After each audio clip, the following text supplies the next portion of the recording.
Your true freshman receivers, you said you had that conversation Sunday night, kind of issuing that challenge to prepare like starters. Have you seen them respond here through 3 days? Yeah, Jahan's been doing it kind of all year long.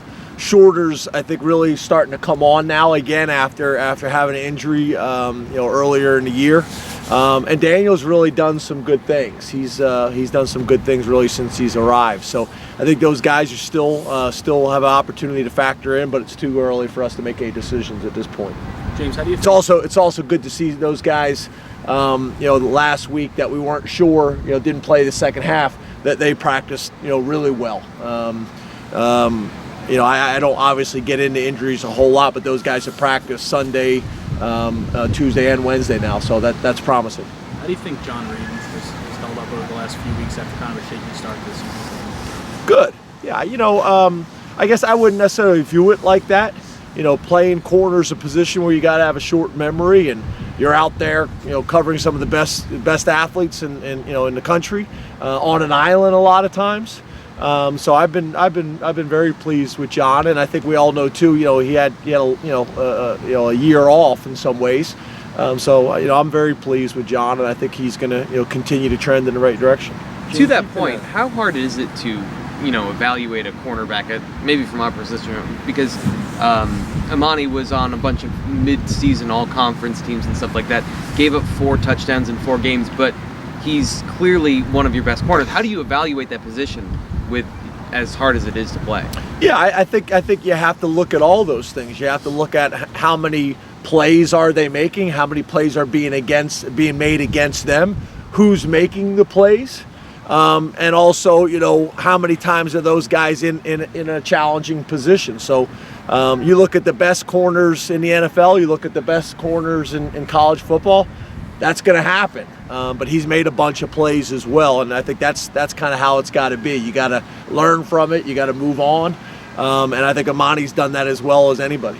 James, you've been a coach for almost 25 years now. Have you ever gone against a team in your career where the top 2 receiving targets were both tight ends? Just how unique is that? It's probably more unique now. I think if you look at programs like Stanford, I think that's fairly common probably for them is tight ends. I think teams that run these style of offenses, they're really tight end driven. When's the last time you saw maybe this type of thing with Iowa? When was the last time I've seen this? Last time you've seen this offense, this type of offense that outside of seeing Iowa in the past? Stanford. I think Stanford. You look at what they do at the tight end position. I think typically these pro style offenses, they're very tight end driven, but they're hard to find nowadays. Most tight ends in high school are big wide receivers that haven't blocked. So when you can find guys that can do both, like 38 does for them, it's challenging. But most of these teams that run this style of offense, true, whether it's West Coast or pro style, whatever it is, they're very tight end driven. Whether it's a true tight end and whether it's an H-back or whether it's a true tight end and a fullback or whether it's 2 true tight ends and a fullback, they're very tight end driven. Hey, Trey said yesterday, in the 6 years he's known you, you haven't changed. Where do you think you have changed? I think as a head coach? Yeah, I think Trace is probably talking about approach. I don't think my approach has changed a whole lot. It's evolved. I'm learning every single day. I'm challenging to we do 2 minute, every Wednesday, and we're in there doing 2 minute. And as you guys know, we use situations. I learn something every single day at practice. We have discussions as a staff, how we handle this situation. We're constantly reading and watching other teams play and how they handle situations. So I think I'm constantly growing and evolving. I think I'll be that way, 25 years from now. I think when you feel like in this game that you got it all figured out, you got problems. You better be constantly kind of challenging yourself as much as you possibly can. But I think our process and kind of how we go about things and my demeanor, I try to be the same guy every single day. Whether my wife's mad at me or not, I don't try to bring those things to the office. I try to come in and be the same type of guy because that sets the tone for the whole office. If the head coach comes in and he's in a bad mood, everybody's walking on eggshells. If I come out to practice and I bring bad energy, it brings. So I'm very aware of my demeanor that I try to bring to the office every single day, and that I try to bring to the practice field every single day, and the meeting rooms and things like that. So I think that's probably what Trace is talking about. But I think I've evolved a lot since Vanderbilt. I think all the way back to Vanderbilt seems like an eternity. We were talking as a staff, that game in Ireland, it seems like 10 years ago. It seems like 10 years ago. So it's I think we're constantly evolving. James, with a team leading 6 catches on Saturday against Indiana, Miles Sanders kind of broke through in the passing game a little bit. How does that open up the passing offense for you guys? And then what does it do for him, gaining confidence in that aspect of his game that hadn't been there, early in the year? Yeah, we just got to get more guys involved. Right now Trace is carrying too much of the load, on offense. So I thought Miles last week probably played his best game, most complete game. That is also in the passing game. Part of it was we went into it. We had some opportunities that we saw on film formationally that we felt like we could take advantage of it. So we did have some things kind of with that in mind. So that helped. But I think in general, we just got to get more guys involved. And when you're able to work through your progression in college football, if number 1's not open in college football, typically 2 or 3 are nude. So if you can work through your progression, your third or your fourth progression, and take the back on a check down, usually there's opportunities for really, really big plays there. So it's nice to see that kind of starting to happen for us. And we need more of that at the tight end position and wide receiver and kind of spread the wealth.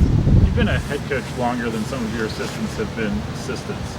Does that present challenges having guys that are maybe 10 years younger than you in that? And how do you see your role in staff development and player development? Yeah, I'm becoming the old guy, which is amazing to me because I never really kind of viewed myself that way. But I'm becoming kind of one of the veteran guys, which is strange.